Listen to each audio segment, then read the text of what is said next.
it is, everyone. It's the man who's destroyed every small business in the city. Mr. Tory, how's it going? All right, thank you very much. John Tory accosted in public by a group of hooligans. Hi, I'm Brian Lilley, political columnist for the Toronto Sun. You may have seen the video floating around online. Toronto's Mayor John Tory out for dinner with his wife Barbara when a group of hooligans who call themselves a media outlet, they say they're the people's media, out to bring truth, spot Tory on a patio in Toronto's Yorkville district. What they did next is not how any self-respecting media outlet would operate.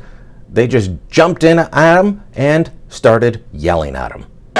So how do you feel being here, knowing that you've destroyed every small business? Don't you feel guilty being here in public, knowing that all these people here have been affected by your draconian measures? Do you have anything to say about that? The people here tonight, we're just having dinner, but the people here tonight have actually said that this... Now, Tory takes the beratement for a little while. He does try and engage with them. He does try and answer their questions.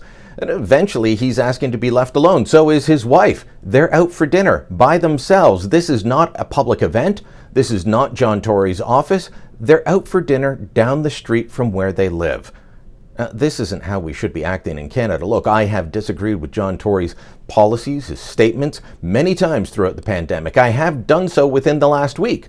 But I don't think that he needs to be subjected to this kind of treatment. I don't think any politician deserves this kind of treatment. And yet we have accepted it, especially during the pandemic. Many people saying, well, these policies drive people to the brink. You know who I don't see doing actions like this, making statements like it's okay to do this? Business owners. Business owners actually affected by the pandemic as well. Instead, what I see are angry activists who say they're speaking for those business owners who have been impacted by the pandemic. That they are out there to give them their voice. Really? If I were a business owner impacted by the pandemic, the last people I would want speaking up for me are these folks who aren't journalists, aren't waiting for an answer to the question, and in fact, as you'll hear in this clip, are yelling accusations at Tory for things he hasn't done and can't do. And we saved lives. How many families have been affected by your draconian policies? How many children are suffering? How many drug overdoses? How many suicides have been done from your draconian measures? You and Eileen Davila, you are responsible for destroying this city. Do you feel any guilt?